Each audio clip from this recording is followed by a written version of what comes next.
Ici, elles sont les prises. Là, c'est simple. On va gérer d'abord les prises. Il n'y a que deux prises. Il y a la prise de la chambre, le circuit prise de la chambre des enfants et le circuit prise de la chambre des parents. Donc, ici, là, rouge, bleu, vert, jaune. Phase neutre, terre. Là, il n'y a pas de problème. Maintenant, quand on voit le bleu ici, là, tout ce qui est bleu ici concerne le neutre. Il faut qu'on soit bien attentif. Tout ce qui est bleu ici là concerne le neutre. Donc tous les bleus là doivent être ensemble. Ce qui fait que même à la fin du câblage, si on voit un bleu qui est à côté d'un rouge, on se pose la question. Là, c'est quand c'est nous-mêmes qui faisons les montages. Mais si vous avez dans d'autres installations, ne mettez pas seulement ça dans la tête parce que certains ne respectent pas les codes de couleur. Mais ici là, comme les codes de couleur sont respectés, tout ce qui est bleu ici concerne la face. Maintenant, ce qui est noir, où il y aura deux noirs, un rouge, on va comprendre que c'est un va-et-vient. C'est la phase et les navettes. Où on va voir deux noirs, un marron, on va comprendre toujours que c'est un va-et-vient. Donc la phase, le retour pour la lampe et les navettes. Donc c'est un peu ça.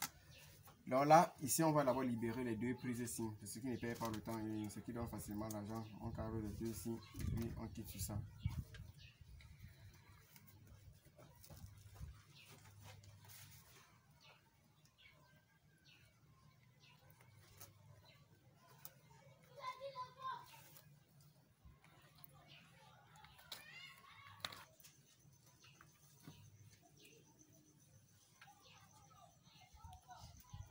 On ne dérange pas d'utiliser le 1,5 pour la terre des prises. Non.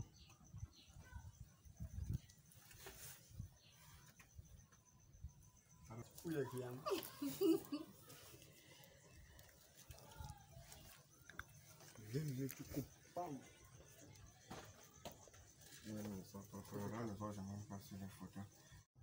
Mais dans chaque section, en fonction de la section, on a un nombre d'ampérages que ça peut supporter.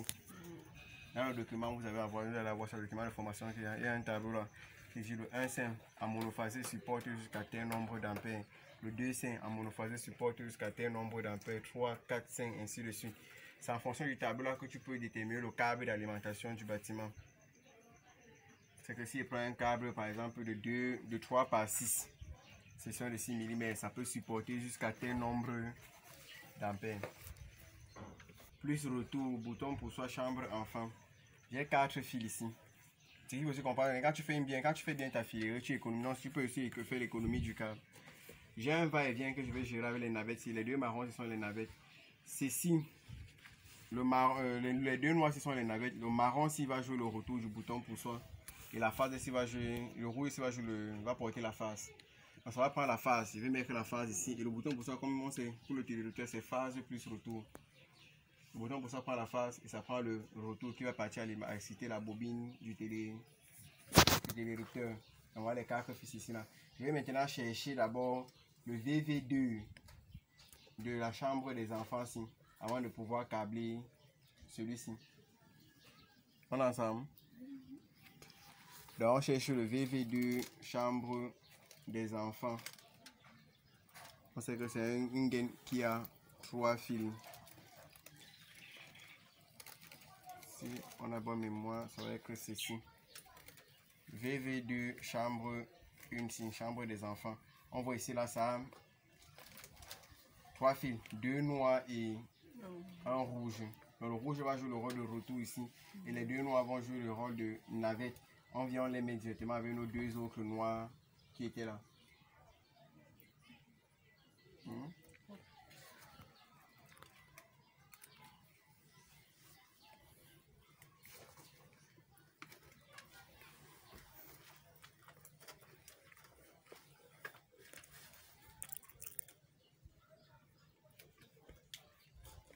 Éviter de faire le court-circuit comme tonton Sidoine, tonton Rodrigue. Bon, t'as dit, elle fait seulement les court-circuits silencieux.